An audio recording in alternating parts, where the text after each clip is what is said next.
നമസ്കാരം, media mind ന്യൂസിലേക്ക് സ്വാഗതം. കൊച്ചിയിൽ നടന്ന ഫിലിം ചേംബർ യോഗത്തിലാണ് സിനിമാ സമരത്തെക്കുറിച്ച് നിർണായക തീരുമാനമുണ്ടായത്.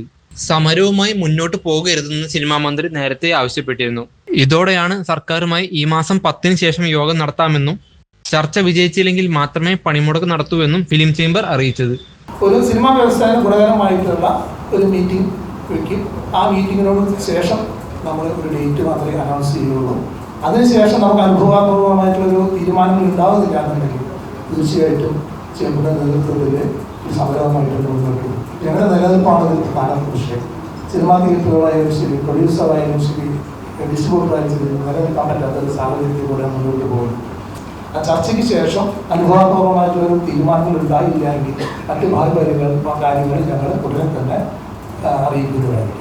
GSTക്ക് ഒപ്പമുള്ള വിനോദ നികുതി സംസ്ഥാന സർക്കാർ പിൻവലിക്കുക, താരങ്ങളുടെ വൻ പ്രതിഫലം കുറയ്ക്കുക എന്നിവയാണ് ഫിലിം ചേംബർ ഉയർത്തിയ പ്രധാന ആവശ്യങ്ങൾ. അതേസമയം സിനിമയിലെ വയലൻസ് സമൂഹത്തെ സ്വാധീനിക്കുമെന്നും ഫിലിം ചേംബർ വ്യക്തമാക്കി.